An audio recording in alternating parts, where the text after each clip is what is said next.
अगर आप इस अहम सवाल का जवाब चाहते हैं कि सुखी जीवन का रहस्य क्या है, तो आपको इस कहानी को पूरा सुनना चाहिए।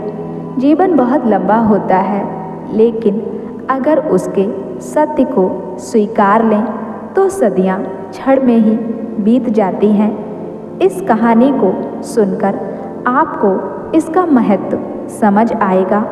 आपको पता चलेगा कि जीवन का मूल्य ज्ञान भी कभी कभी छोटे से साधारण इंसान से मिल जाता है। कभी कभी छोटी छोटी घटनाएं, मुलाकातें पूरे जीवन को बदल देती हैं और अथाह ज्ञान होकर भी पता चलता है कि हमें तो कुछ पता ही नहीं था। यह सभी बातों का अर्थ है। इस कहानी में एक महान संत हुआ करते थे जो अपना स्वयं का आश्रम बनाना चाहते थे, जिसके लिए वो कई लोगों से मुलाकात करते थे। एक जगह से दूसरी जगह यात्रा के लिए जाना पड़ता था। इसी यात्रा के दौरान उनकी मुलाकात एक साधारण सी कन्या विदुषी से हुई। विदुषी ने उनका स्वागत किया और संत से कुछ समय कुटिया में रुककर आराम करने की याचना की। संत उसके मीठे व्यवहार से प्रसन्न हुए और उन्होंने उसका आग्रह स्वीकार किया। विदुषी ने संत को अपने हाथों का स्वादिष्ट भोजन कराया और उनके विश्राम के लिए खटिया पर एक दरी बिछा दी और खुद जमीन पर टाट बिछाकर सो गई। विदुषी को सोते ही नींद आ गई। उसके चेहरे के भाव से पता चल रहा था कि विदुषी चैन की सुखद नींद ले रही है। उधर संत को खाट पर नींद नहीं आ रही थी। उन्हें मोटे नरम गद्दे की आदत थी जो उन्हें दान में मिला था। वो रात भर विदुषी का सोच रहे थे कि वो कैसे इस कठोर जमीन पर इतने चैन से सो सकती है।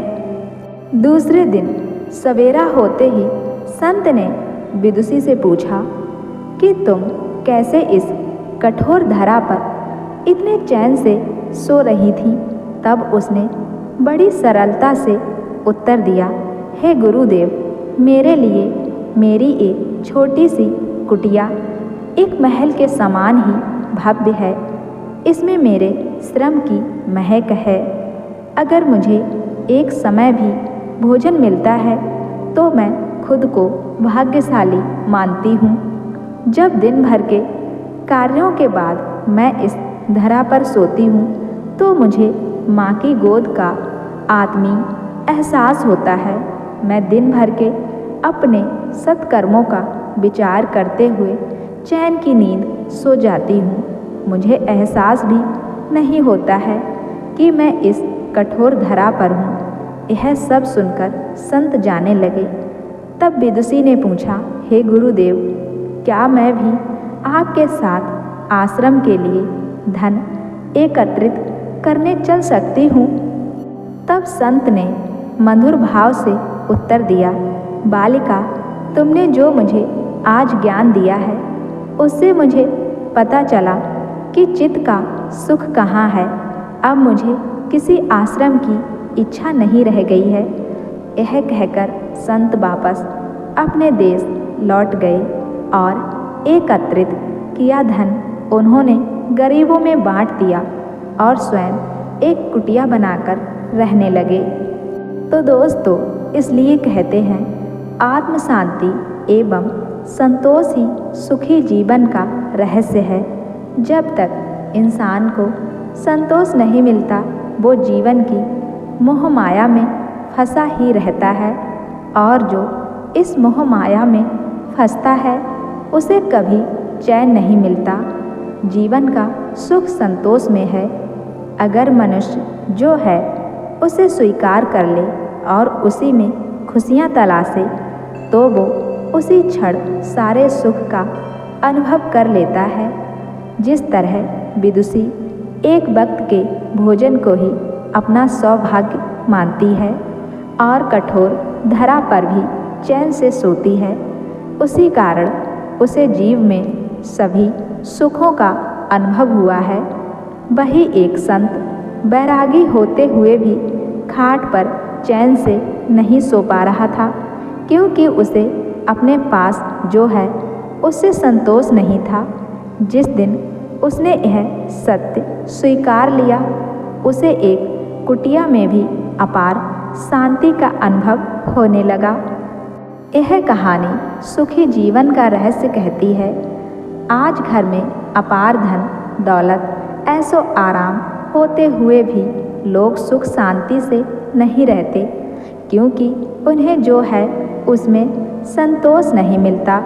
कहते हैं ना, जिन्हें दूसरों की थाली में घी ज़्यादा दिखता है वो कभी खुद चैन से नहीं रहते।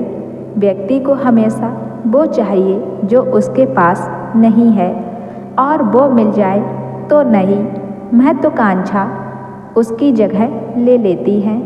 इस तरह पूरा जीवन असंतोष में ही बीत जाता है और अंत समय में भी चैन नहीं मिलता। अतः संतुष्टि ही जीवन का मूल मंत्र है। अगर इंसान में संतोष है तो कोई दुख उसे तोड़ नहीं सकता। यही है जीवन का रहस्य। दोस्तों, इस कहानी से अगर कुछ सीख मिली है तो मेरे चैनल को सब्सक्राइब ज़रूर कर लेना, साथ ही बेल आइकन को भी प्रेस कर देना, जो ऐसी ही प्रेरणादायक कहानी आपको सबसे पहले मिल जाए। और कहानी अच्छी लगे तो वीडियो को भी लाइक शेयर ज़रूर कर देना। कहानी कैसी लगी हमें कमेंट करके ज़रूर बताएं।